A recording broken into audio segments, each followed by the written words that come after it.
warahmatullahi wabarakatuh. Perkenalkan, nama saya Revanita Fanya Nurizki dari Universitas 11 Maret, Program Studi Pendidikan Teknik Bangunan.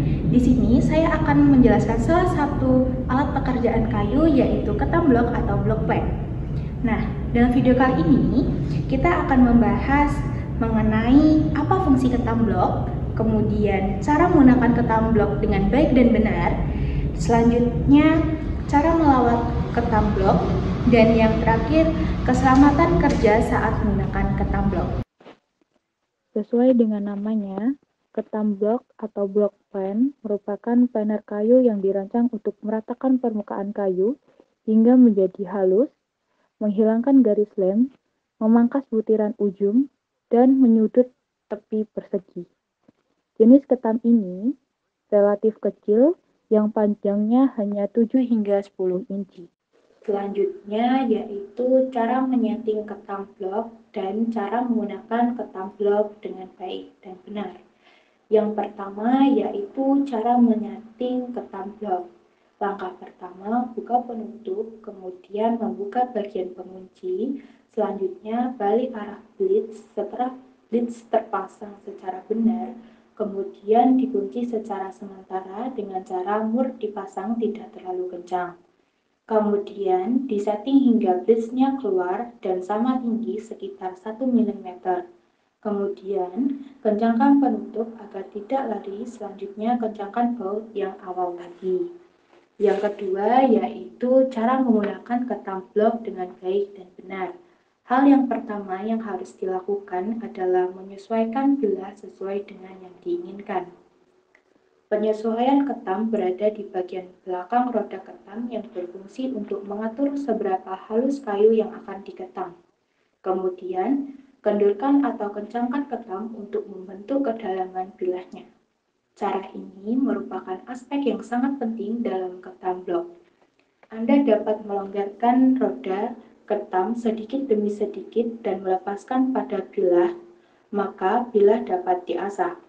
Seperti yang Anda lihat, bergantung pada seberapa dalam bilah yang Anda inginkan atau seberapa dangkal bilah yang Anda inginkan. Hal ini memberikan jenis kontrol yang Anda cari. Kedalaman bilah tersebut memiliki banyak hubungannya dengan jenis kayu yang sedang Anda kerjakan. Selanjutnya yaitu kencangkan roda dan berikan tekanan antar bilah dan tiang ketam. Berfungsi untuk menahan bilah agar tetap berada di tempatnya. Setelah ketam di-setel, ikuti alurnya dengan cara mengoperasikan ketam dengan 2 tangan. Tetapi, tidak sedikit juga tukang kayu menggunakan bidang balok hanya dengan 1 tangan saja. Selanjutnya, Anda bisa mulai mengetam.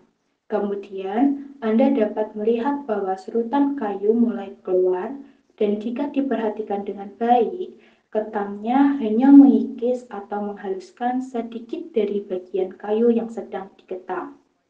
Jika bilahnya agak dalam, maka ketam tidak bisa menghaluskan kayu, melainkan tetap hanya mengikis dan menggali ke dalam kayu. Caranya dengan mengambil sedikit demi sedikit dan mempertahankan alas plat sedatar mungkin pada kayu yang sedang diketam, dan ingatlah bahwa bilah ketam sangat tajam. Dengan menjaga bagian planer itu tetap rata, bolak-balikkan ketam di atas kayu yang sedang diketam secara beberapa kali, kemudian akan menghasilkan kayu menjadi halus dan mengkilap seolah-olah kayu tersebut telah diamplas. Selanjutnya yaitu cara perawatan ketam blok atau block plan. Yang pertama, minyaki semua bagian ketam blok dengan minyak atau pelumas lainnya. Caranya dengan mengoleskan semua bagian logam ketam yang terbuka dan tidak meninggalkan kotoran apapun. Yang kedua, mengeringkan atau membersihkan ketam blok menggunakan kain setelah digunakan agar menghilangkan kelembapan air yang dapat mengakibatkan ketam berkarat. Yang terakhir yaitu oleskan pasta lilin atau lilin di bagian bawah ketam blok. Saat bekerja, kita juga harus memperhatikan keselamatan kerja dengan cara menggunakan alat pelindung diri atau APD. Yang pertama, penggunaan pakaian yang benar dapat melindungi diri dari serpihan kayu. Yang kedua, gunakan masker agar terhindar dari debu dan partikel kecil dari kayu yang sedang diketam. Yang ketiga, gunakan sarung tangan agar tangan tidak tergores oleh ketam atau kayu kecil. Yang keempat, gunakan kacamata agar mata terlindungi dari serpihan-serpihan kayu. Yang kelima, gunakan pelindung kaki agar kaki terlindungi apabila ketam atau kayu tidak sengaja jatuh. Demikian pembahasan saya mengenai ketam blok atau block plan. Apabila ada kesalahan kata atau materi, saya mohon maaf. Wassalamualaikum warahmatullahi wabarakatuh.